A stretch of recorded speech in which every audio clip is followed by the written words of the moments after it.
자, 오늘은 말하는 은사에서 예언에 대해서 간단하게 설명하겠습니다. 사실 이 예언의 은사를 하면서 우리가 실습도 하고 또 사실 하는 게 제일 좋습니다. 모든 은사들은 우리가 실습을 하는 게 사실은 제일 좋지요. 할 때마다 말씀을 통해서 이 말씀의 진리를 통해서 우리가 이 은사가 무엇인지 알게 되고 그 믿음의 근거, 그 말씀의 근거, 진리의 근거 안에서 또 성령께서 우리에게 풀어주시고 역사해 주셔서 그것을 경험하고 하는 것이 사실 참 중요합니다. 그래서 참 예배 시간만 아니면 사실 이런 부분들을 가지고 우리가 같이 치유도 해보고 또 우리가 또 하나님 말씀을 전하면서 예언도 서로 해주고 하면 참 좋을 것 같은데, 중요한 것은 여러분들이 말씀을 들을 때에 이전에 우리가 가지고 있는 잘못된 사상이나 생각들, 또 샤머니즘이나 지성이면 감천이다, 어떤 마치 잘못된 그런 그 샤머니즘에 빠져 있는 분들이 있다면 항상 말씀 중심을 통해서 이 은사를 왜 우리 교회가 필요한 것이고 또 왜 하나님께서 이런 은사를 주셔서 우리에게 하기를 원하시는가, 그것을 잘 알고 여러분들이 좀 은사에 대해서 공부를 했으면 좋겠습니다. 오늘은 말한 은사 예언이고, 다음 주에는 방언 통변은 뭐 어차피 통역하는 거니까 그거는 뭐 깊게 이야기할 필요 없으니까 방언을 하면서 14장까지를 다루고, 그 다음 주에는 13장 고린도전서에 대해서 또 이렇게 사랑에 대해서 이렇게 좀 증거하면 좋을 것 같습니다. 자, 여러분, 말하는 은사의 종류는 세 가지가 있댔지요. 예언과 또 각종 방언들, 그러니까 방언도 여러 가지 종류가 있는 거예요. 그리고 방언들을 통역하는 것, 이것이 말하는 은사라 했습니다. 헬라어 원문에도 여러분들 항상 나열이 중요하겠지만 이 말하는 은사 중에서 어느 은사가 제일 중요하겠습니까? 특별히 세 가지 중에서 당연히 예언이 가장, 이 세 가지 중에서 따지자면 제일 중요한 겁니다. 여러분에게 늘 말했지만 모든 은사들은 초자연적으로 역사하지만 우리에게 유일하게 우리가 마음껏 할 수 있는 은사는 방언입니다. 그러나 나머지 은사들은 다 초자연적으로 성령께서 주도적으로 어떻게 해요? 우리에게 허락해 주시는 거예요. 그래서 우리는 자꾸만 은사들을 내 마음대로 막 할 수 있다 생각하지만 마음대로 하는 것이 아니라 성령의 감동으로 초자연적으로 성령께서 우리를 주관하여 주셔서 일하는 것이 가장 성경적이고 가장 중요하다는 거죠. 그래서 이 예언과 각종 방언과 방언들 통역을 말하는 은사인데, 이 중에서 제일 중요한 거, 우리가 더 갈망하고 사모해야 될 것들은 교회의 중심으로 올 때는 예언의 은사가 가장 중요하고, 또 왜 예언의 은사가 이 세 가지 중에서 가장 중요하면 이 방언이나 방언 통변을 합친 것과 같은 효과를 내는 것이 바로 예언이기 때문에 그렇습니다. 그래서 고린도전서 14장 5절에 보면 이 예언에 대해서 이렇게 말합니다. 같이 한번 읽어볼까요? 시작. 나는 너희가 다 방언 말하기를 원하나 특별히 예언하기를 원하노라. 만일 방언을 말하는 자가 통역하여 교회의 덕을 세우지 아니하면 예언하는 자만 못하니라. 자, 방언과 방언 통역을 합친 것이 예언과 동등한 것을 이 구절을 통해서 다시 한번 선명하게 말하고 있습니다. 그러므로 예언은 그것을 완성하기 위해서 다른 은사를 필요하지 않는 점에서 말하는 은사 중에 예언이 가장 중요한 이유가 바로 그것 때문에 있습니다. 그래서 예언이나 무엇인가 해서 여러분을 설명할 것은, 예언이란 성령의 감동을 따라 알아들을 수 있는 언어로 선포하는 건데, 이것도 성령의 감동으로 초자연적으로 말하게 하시는 겁니다. 흔히 예언하면 자꾸 우리가 예언하면 뭐합니까? 미래적인 예언, 다시 말해 선지자적인 그런 예언을 생각할 때가 많이 있습니다. 그러나 이 선지자적인 예언은 특별히 성령이 오시기 전에 구약에서 두루두루지게 나타났습니다. 맞죠? 그래서 선지자가 미래적으로 하나님이 대리자로 대신해서 선지자 직분을 가진 사람이 대언하고 선포하면 그 말하는 대로 반드시 됩니다. 맞죠? 그렇지만 신약에서도 선지자적인 직분이 있습니까? 없습니까? 오중사회 중에 사도겠느냐 선지자겠느냐 하면서 선지자 직분도 예수님 당시에도 선지자가 있었죠. 지금도 하나님 선지자의 직분을 어떤 사람들에게 주셔서, 우리 2018년도에 사무엘 오르샤나 목사님 왔습니다. 그분도 선지자입니다. 선지자. 그래서 그 예언을 할 때에 이 선지자 직분을 가지고 구체적으로 하나하나 실제적으로 말한 대로, 그러니까 지금 실제로 그 말한 것도 예언들이 지금 어떤 분들의 한 분 한 분씩 나타나고 있고 확정이 되고 교회도 그렇게 되고 있지 않습니까? 그러니까 예언하면 자꾸만 우리는 미래에 대한 예측에 대해서만 자꾸만 생각할 때가 많이 있습니다. 그러나 이거는 구약적인 개념이고, 신약으로 넘으면 예언의 범위는 선지자 어떤 몇 사람들만 하는 것이 아니라 어떤 개인이나 모든 사무에 넓어진다는 것을 알 수 있습니다. 다시 말해서 거듭난 그리스도인들은 성령의 감동에 따라 선포하는 모든 말들이 예언이라는 거죠. 잘 들으십시오. 예를 들어서 그리스도 안에 내가 누구인지 대해서 말씀을 따라 성령의 감동으로 선포하면 그 말이 예언이 되는 거예요. 그러니까 중요한 것은 뭐예요? 성령의 감동에 따라 말하는 거예요. 그냥 내가 앉아가지고 그냥 내가 지금 너에게 위해서 대신해서 일을 해줄게, 이거 예언이 아니라 기도를 하다가 성령의 감동으로 말미암아 내가 대언하고 말할 때 그것이 어떻게 각 개인에게도 어떻게 신약이 실제로 그런 예언들이 나타난다는 거죠. 그 예언하다라는 번역된 헬라 원문에 보니까 이 뜻이 뭐냐면 흘러나오다, 분수처럼 부글부글 솟아오르다, 그리고 누설하다, 들어올리다, 굴러나오다, 튀어나오다는 의미를 가지고 있는데, 이것을 헬라 원문에 더 실제적으로 보면 예언하다는 의미에 보면 다른 사람을 대변한다라는 뜻을 가지고 있습니다. 그러니까 이 단어는 하나님을 대변하거나 하나님의 대변자가 되어서 말하는 것이 예언이다라는 거죠. 그래서 신약과 구약의 예언은 여러분들이 구별지어서 조금 이해를 해야 됩니다. 오늘 제가 그런 부분에 대해서 구체적으로 설명하겠습니다. 자, 14장, 고린도전 14장 1절에 이렇게 말씀하고 있습니다. 예언에 대해서 같이 한번 읽어볼까요? 시작. 사랑을 추구하며 신령한 것을 사모하되 특별히 예언을 하려고 하라. 자, 신령한 모든 은사를 사모하라 했습니다. 할렐루야.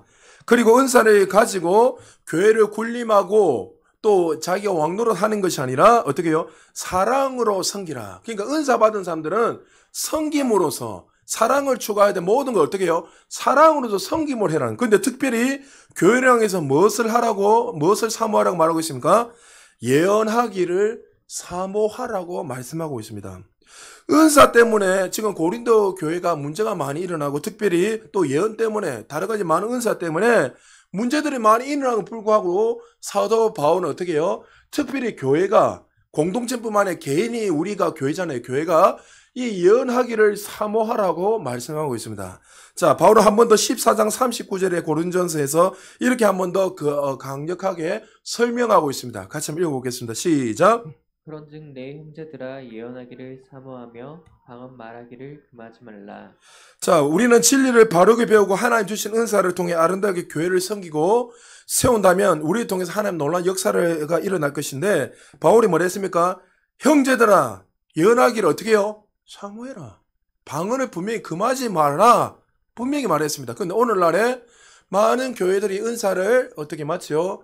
은사가 마치 정말 수준 낮은 이상 미개인들이 하는 것처럼 이야기하지만 그렇지 않습니다. 하나님께서 우리에게 교회를 통해서, 이 은사를 통해서 성도를 세우고 교회를 더 아름답게 세우기 위해서 하나님께서 은사를 주셨지, 은사를 사용하는 사람들이 오용하고 남용하고 자기가 아직도 성숙하지 못한 문제로 말미암아 문제가 일어날 뿐이지, 성경에서는 누구보다도 이 은사를 사모하고 예언을 사모하고 누구보다도 이 은사를 신뢰한 것들을 추구하라고 분명히 말씀하고 있습니다.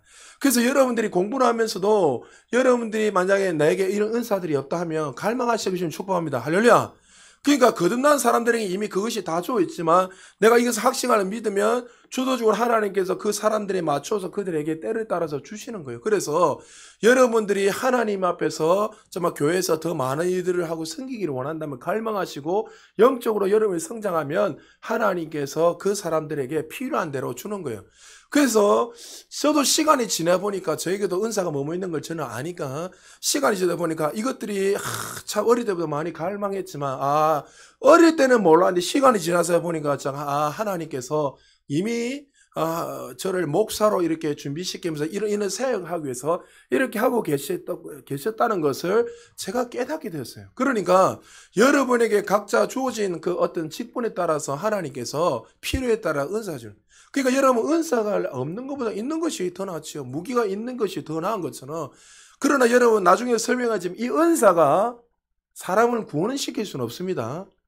사람을 구원을 시킬 수는 오직 믿음밖에 없고 하나님 말씀밖에 없습니다. 그러나 여러분, 이 은사는 어떻게 해요? 하나님이 통로를 통해서 사용하셔서 그것을 통해서 진리 말씀을 증거하게 하는 그런 통로로서 은사를 사용하고 계시다는 것을 기억해야 됩니다.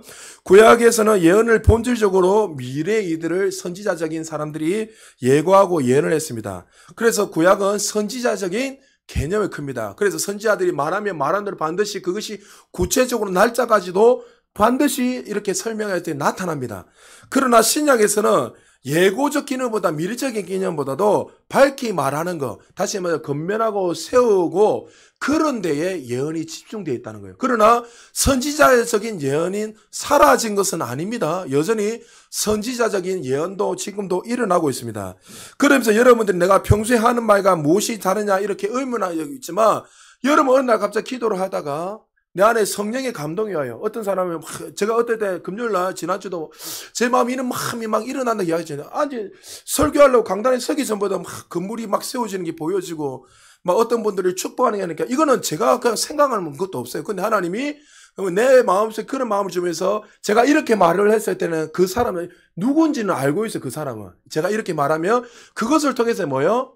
어떤 미래적인 선지자 예언도 될 수 있지만 어떻게 해요? 그 사람이 기도하는 것들을 세우고 그 사람은 어떻게 해요? 건면하는 것에 이 예언을 통해서 한다는 거죠. 그러니까 신약의 개념은 신약에 거듭난 모든 자들에게 성령의 감동으로 말미암아 사람을 세우고 섬기는데 어떻게 해요? 이 예언의 은사를 사용하고 나타나고 있다는 거죠. 예를 든다면 여러 명이 모여서 문제를 두고 함께 기도하는데 심령에 어떤 말이 떠오를 때가 있습니다. 그래서 그것을 붙잡고 감동에 따라서 기름 부음이 있는 그 말을 선포할 때 그것을 어떻게 해요? 상황을 바꾸고 세우게 되는 또 어떤 사람을 위로하게 되는 그런 예언적인 메시지가 될 수 있다는 거죠. 그러나 문제는 뭐냐면 여러분 말했죠. 많은 사람들이 이 예언과 선지자적인 예언과 신약적인 예언을 구별하지 못하니까 내가 예언을 하니까 나는 선지자 직분을 받았다 생각하고 오용을 하고 마치 잘못된 것을 막 말함으로 말미암아 교회가 문제가 많이 생긴다는 거죠. 예언한다고 해서 꼭 선지자적인 직분을 받은 것은 절대 아닙니다. 여러분 이거는 제가 좀 더 설명하지만 구분져야 됩니다. 그래서 여러분들이 기도를 같이 하다가 내 마음에 감동이 일어난다면 어떻게 해요? 그것을 통해서 어떤 사람은 어떻게 해요? 그것을 통해서 그 사람을 반드시 건면하고 세우게 되는 그 말들이 어떻게 해요? 이 신약이 넘어서는 예언이라고 우리는 이해할 수 있습니다. 그래서 여러분은 고린도전서 14장 3절에 보면 예언에 대해서 구체적으로 설명하고 있습니다. 우리 같이 한번 읽어볼까요? 시작! 그러나 예언을 하는 사람은 사람들에게 말하며 덕을 세워주고 권면하고 위로하느니라. 자, 지금 우리가 하는 거듭난 그 신약이 우리에게는 예언은 계시가 있습니까? 없습니까? 계시가 그냥 일반적으로 예언하는 계시가 없습니다. 잘 들으십시오. 단순한 예언은 어떻게 해요? 이 예언의 은사를 받은 사람은 덕을 세우고 건면하고 위로하기 위해서요. 그 여러분들이 같이 기도하다가 어떤 사람이 어떤 문제가 있어요. 그러면 하나님께서 같이 기도를 하다가 이렇게 마음을 주는 거예요. 이건 성령의 감동이에요. 그러니까 내 어떤 생각이 이게 아니라 갑자기 성령께서 감동을 주셔서 이 분의 기도하는 그 내용을 알게 해줘. 그래서 이렇게 말하는 거예요. 예를 들어서 집사님 지금 이런 삶이 있는데 하나님께서 걱정하지 말라고 하십니다. 그의 문제들은 빨리 지나갈 것이고 그리고 하나님 더 좋은 삶을 주시기 위해서 하나님께서 예비해 놓으시고 지금은 두렵고 떨리고 있지만 하나님께서 집사님의 상황과 뜻을 알고 계시기 때문에 걱정하지 말라고 합니다. 자, 그러면 이 말을 통해서 그 사람이 위로가 되고 건면이 될까요? 안 될까요? 되죠. 그러니까 신약적인 예언은 건면하고 덕을 세우고 위로하는 데 있어야 되는 거예요. 그런데 우리가 예언하면서 어느 날 갑자기 많은 사람들이 기도하다가 성령님의 성품에 대해 반대되고 이야기했다 많이 있습니다. 반대적인 개념으로. 어떻게 해요? 어떤 사람은 예언해 준다면서 군림하기 시작합니다. 당신이 헌금을 500만 원 안 하면 하나님 앞에 징계를 받아. 예를 든 겁니다. 또 당신 그렇게 살면 하나님이 벌 주셔. 망해. 이렇게 예언할 때가 많이 있습니까? 없습니까? 있단 말이죠. 여러분 하나님은 사랑이세요. 할렐루야. 하나님은 결단코 그렇게 설령 우리가 잘못된 길로 간다 하지라도 우리가 실수를 하고 하나님이 기뻐하지 않는 삶을 산다 하더라도 하나님께 성령께서 너 틀렸으니까 너 망할 거야 이렇게 말씀하시는 것이 아니라 이렇게 말씀하십니다. 그 사람의 수준에 맞춰서 너는 이런 부분을 좀 더 다듬었으면 더 아름답게 더 멋지게 사용될 거야. 예를 든다면 이렇게 그 사람을 상처를 주지 않고 하나님의 성품 안에서 오히려 그 사람을 세워주고 건면하고 위로하는 것이 성령께서 주시는 마음이란 거예요. 할렐루야. 그래서 이 예언이라는 것은 신약의 예언은 이렇게 사람을 건면하고 덕을 세우고 위로하는 데 있다는 거죠. 그래서 이 예언을 일반적으로 대언적인 선포하는 예언이다. 이 부분을 통해서 대언하는 말이다. 이렇게 이야기합니다. 그러나 선지자 직임에 흔히 선지자 직분 구약에처럼 또 신약처럼 선지자 직분을 받은 사람들의 예언은 금방 말했던 권면과 세움의 이거와 조금 다릅니다. 그래서 그들의 선지자적인 예언하는 사람들은 권면과 세우고 위로할 뿐만이 아니라 특별히 어떻게 해요? 그 말하는 대로 좀 구체적으로 세밀하게 말한다는 거예요. 그래서 여러분 예언의 은사를 받은 사람들은 선지자 직분을 받은 거 아닙니다. 자꾸만 받았다는데, 그래서 성경에 보니까 바울이 뭐랍니까? 자, 우리 고린도전 12장 28절에서 29절에 보면 이렇게 말하고 있습니다. 같이 한번 읽어볼까요? 시작. 하나님이 교회 중에 며칠 세우셨으니 첫째는 사도요, 둘째는 선지자요, 셋째는 교사요, 그 다음은 능력을 행하는 자요, 그 다음은 병 고치는 은사와 서로 돕는 것과 다스리는 것과 각종 방언을 말하는 것이라. 다 사도이겠냐? 다 선지자이겠느냐? 다 교사이겠냐? 다 능력을 행하는 자이겠느냐? 그러니까 모든 사람들이 다 선지자 사도가 아니라는 거예요. 이해되십니까? 그러니까 예언받은 사람들은 자기 자꾸 어떤 사람 나는 선지자다 이렇게 말합니다. 그럼 여러분 정말 성경에서 말하는 선지자는 뭔가 그것을 말씀을 통해서 우리가 정확하게 확증을 해야지. 예언을 한두 개 한다고 해서 내가 이렇게 한다고 해서 나는 지금 선지자의 직임을 받았으니까 나는 선지자이면서 내 말을 들으라 이렇게 하면 문제가 생긴다는 거죠. 그래서 여러분 바울이 고린도전서 14장 29절 30절에 보면 선지자의 직임을 받은 사람은 반드시 이 은사들이 나타난다는 것을 구체적으로 설명하고 있습니다. 14장 29절 30절 같이 있습니다. 시작. 예언하는 자든 둘이나 셋이나 말하고 다른 이들은 분별할 것이요 만일 곁에 앉아있는 다른 이에게 계시가 있으면 먼저 하던 자는 잠잠할지니라. 자, 바울이 예언한 자는 둘이나 셋이서 같이 예언을 한데 그 중에 이것이 성령의 감동으로인지 분별할 것이요.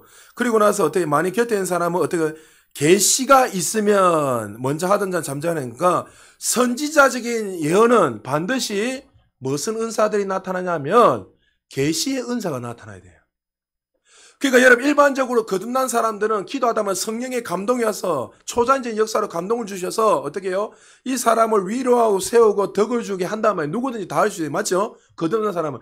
그런데 선지자적으로 이렇게 말하는 대로 이렇게 선포하는 이 선지자 직분을 받은 사람들은 반드시 이거에 플러스 뭐가 나타나냐면 계시의 은사들이 나타나요. 그러니까 지혜의 말씀, 지식의 말씀, 영분별 이 세 가지 중에서 기본적으로 두세 개, 두 개 이상은 반드시 나타나야 돼요. 그럴 때 어떻게 해요? 그 사람의 삶을 통해서 이것들이 계속 지속적으로 나타나는 사람들은 선지자 직분을 받은 거예요. 그런 사람들이 기도하면 어떻게 해요? 항상 이 사람 몰랐던 것을 지식의 말씀을 통해서 알게 해주시고 미래적인 것들을 항상 구체적으로 써요. 그래서 여러 예언을 받아보면 선지자 직분을 받은 사람들 어떤 사람은 억수로 예민한 사람들 어느 정도냐면 매돌 며칠날 이런 일이 나고 빨간불이 어떻고 몇시 몇 초에 이런 일이 생기며 저는 이런 기도 받아보는 어떤 기도하는데 횡단보도에 누가 있을 것인데 그 노란 우산을 쓴 사람을 몇 시 몇 분에 만나게 될 거죠. 그럼 그 다음에 진짜 있어요. 그러니까 여러분 지혜의 말씀하고 여기서 예언에서 임하는 지혜의 말씀하고는 조금 다릅니다. 그러니까 지혜의 말씀 어떻습니까? 우리 은사적으로 보면은 하나님께서 어떤 희미하게 보여주신단 말이죠. 어떤 그림이나 언어적으로 이렇게 잠깐 보여주다 끝나는데 이 선지자 직분에게 임하는 지혜와 지식의 말씀의 은사는 어떻게 해요? 선명하게 나타납니다. 언어나 문장으로 또 구체적으로 선명하게 말해요. 그래서 이런 사람들 등에 선지자 직분을 받은 사람입니다. 이걸로 구분 지어야 되는데 많은 사람들은 자기 예언을 좀 한다고 해서 전부 다 어떻게 해요? 내가 선지자의 직임을 받았기 난 선지자야. 이렇게 수많은 사람들이 얼마나 오용을 하고 남용을 해서 교회에 문제가 많이 생기는지 모른다는 거죠. 그래서 우리가 항상 이런 부분을 말씀을 통해서 구분을 잘 지어가지고 우리가 단순한 예언은 평신도도 어떻게 하나님의 감동을 주셔서 어떻게 사람의 덕을 세우고 위로하고 건면하는 것. 이것이 예언의 목적입니다. 은사의 목적이잖아요. 그리고 선지자 직분을 받은 사람들은 이것 플러스 어떻게 해요? 지혜와 지식의 말씀이나 영분별 은사가 동일하게 계속 삶 속에 지속적으로 나타나는 사람들은 뭐예요? 그 사람은 선지자의 어떤 오중 사역 중에 선지자의 어떤 직분을 받은 사람. 그러니까 그 사람들은 기도만 하면 환상이 보이고 구체적으로 뭐가 말씀해 주시고 미래적으로 선명하게 하나하나 말씀해 주신다는 거예요. 그러니까 여러분 사무엘 선지자 제가 이걸 준비하면서 오르샤나 목사님 그 예언을 다시 한번 우리 교회들 향한 예언과 개인의 예언들을 보면서 그런 부분들이 선지자가 이야기한 게 하나하나 그대로 나타나고 있으니까 참 이 선지자가 말한 것들은 얼마나 선명하게 나타난지 모른다는 거죠.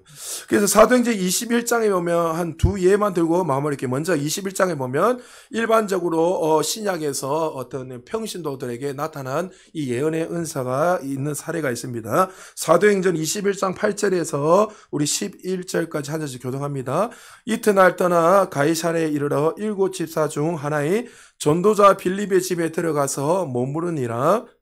그에게 딸 넷이 있으니 처녀로 예언하는 자라.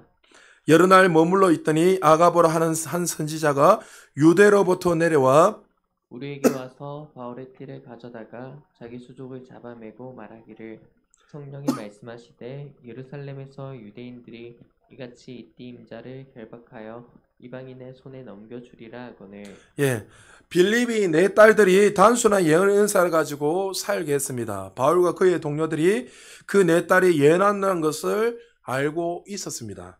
그녀들이 어떻게 해요? 우리가 추측하기는 가정예배였으니까, 가정교회였으니까, 가정예배를 드리면서 같이 들으면서 성령이 감동을 주셔서, 개인의 삶들의 한 사람 한 사람에게 어떻게 해요? 이렇게, 예언을 통해서 위로하고 덕을 세우고 건면을 하는, 사역들을 했던 것 같습니다.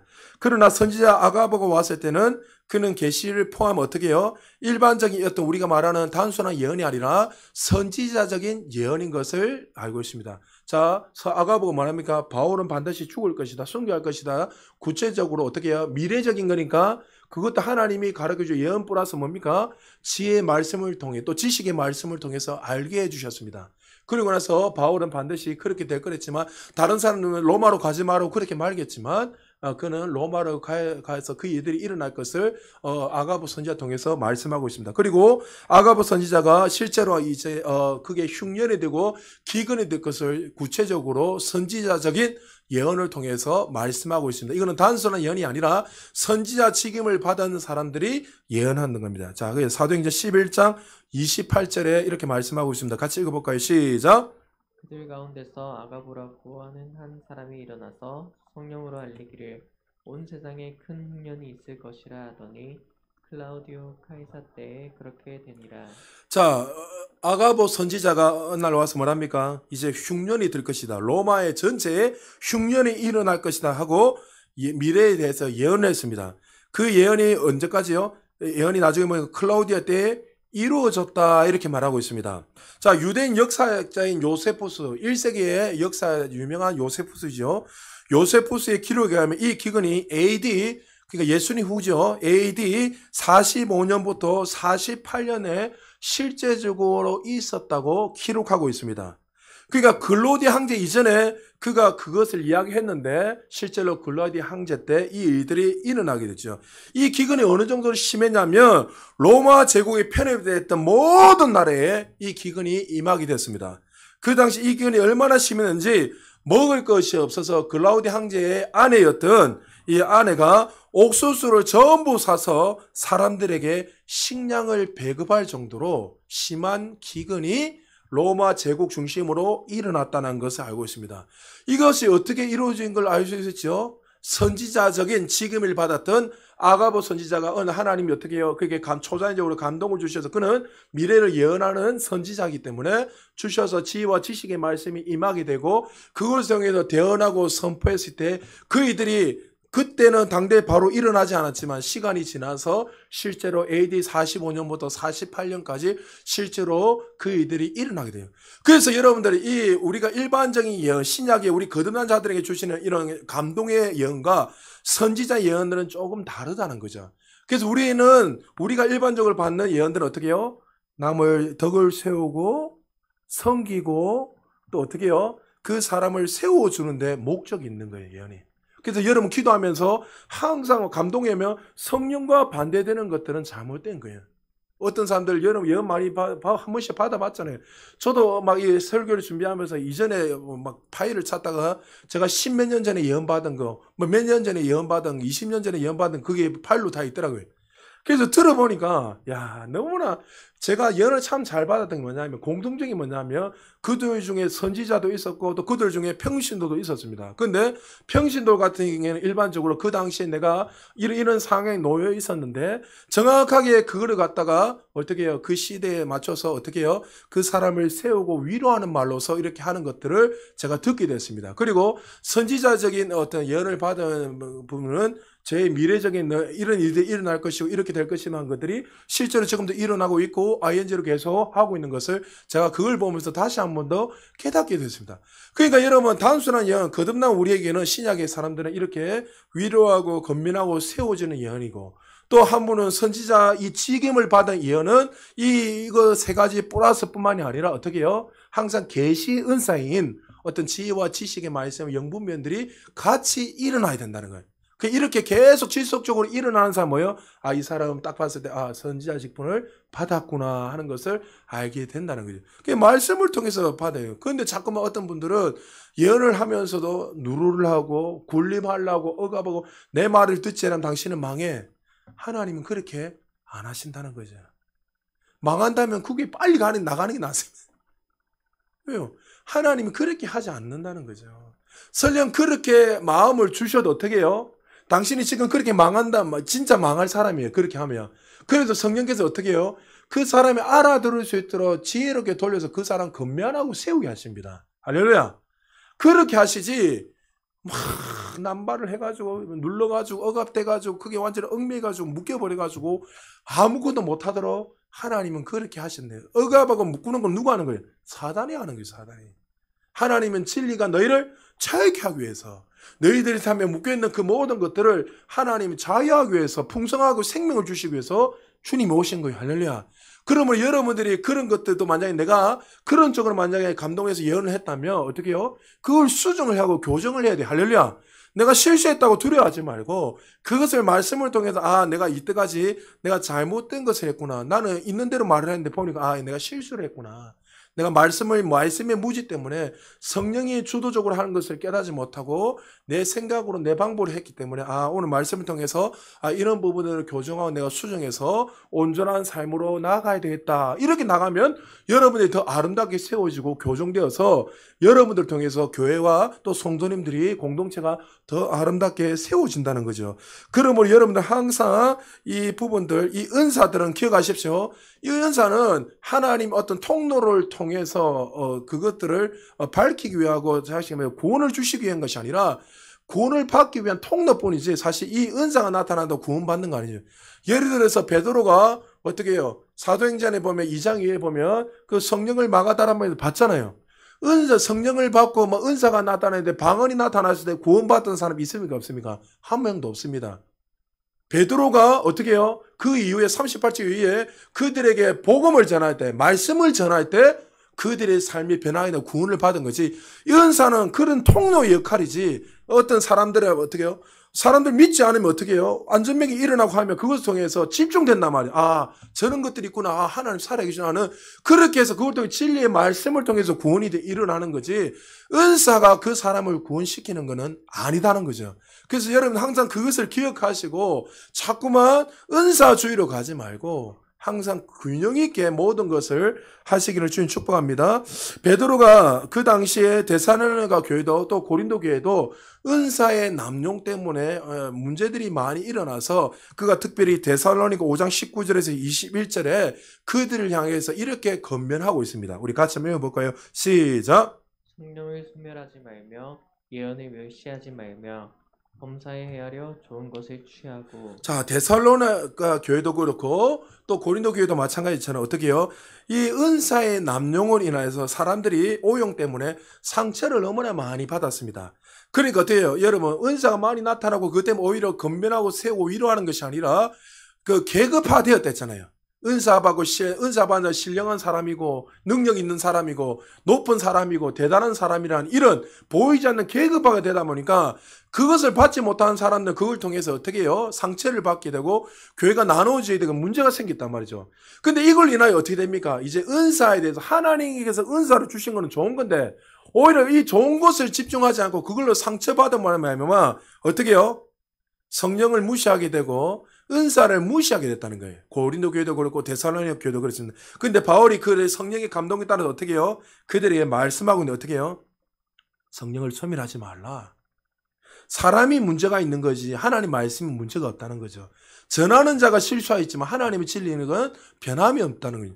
그걸로 해서 너희들의 성령을 소멸하고 무시하고 예언을 멸시하지 말라. 예언은 좋은 거다 하는 거예요. 그래서 범사에 좋은 신령어들을 잘 재서 너희들이 성숙한 길로 걸어가기만 한다면 너희들을 통해서 교회가 더 아름답게 세워질 것이고 복음의 통로로도 귀하게 사용될 수 있다는 것을 알고 바울이 건면하는 말로 예언을 멸시하지 말라고 분명하게 말씀하고 있습니다.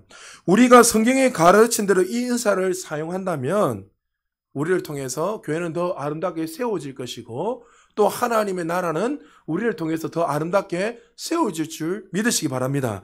그래서 여러분들 항상 우리는 은사를 받고 능력이 임할 때마다 어떻게 해요? 높아지려는 갈망이 일어나서 안 돼요. 내가 은사를 받으면 내가 뭔가를 하다 보면 나도 모르게 내 안에서 이 계급화되고 교만한 마음이 나도 없어지죠. 여러분 교만을 이길 수 있는 마음 간단했다 했잖아요. 말씀대로 살면 교만해질 수가 없습니다. 할렐루야. 말씀대로만 살면 교만해질 수가 없어요.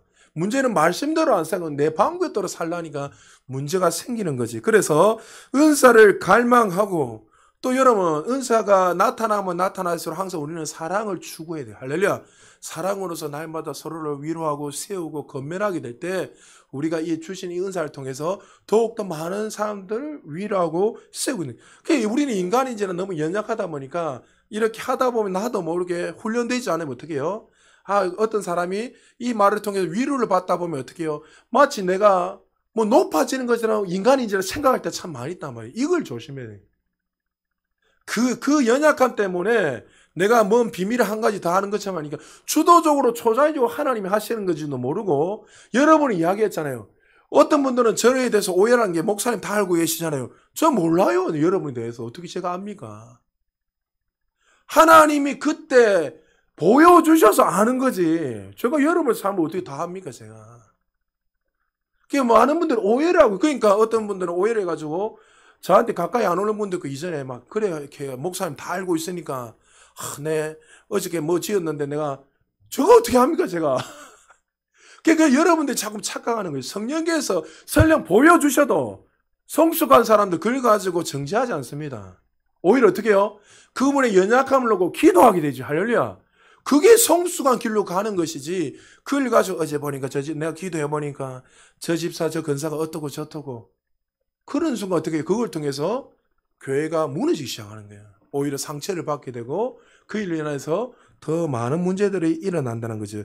그래서 항상 기억할 것은 은사는 교회 위한 것이라는 것을 항상 잊지 마시고 이 은사의 나타남을 주관하는 것도 내가 아니라 성령님께서 초자연적으로 하시는 것을 기억하시고 항상 여러분들이 깨끗한 심령으로 주님 앞에서 그렇게 나아가기만 하면 하나님 부족함에 넘치는 하나님께서 우리를 통해서 더 아름답게 세워진다는 거죠. 말씀 마무리합니다.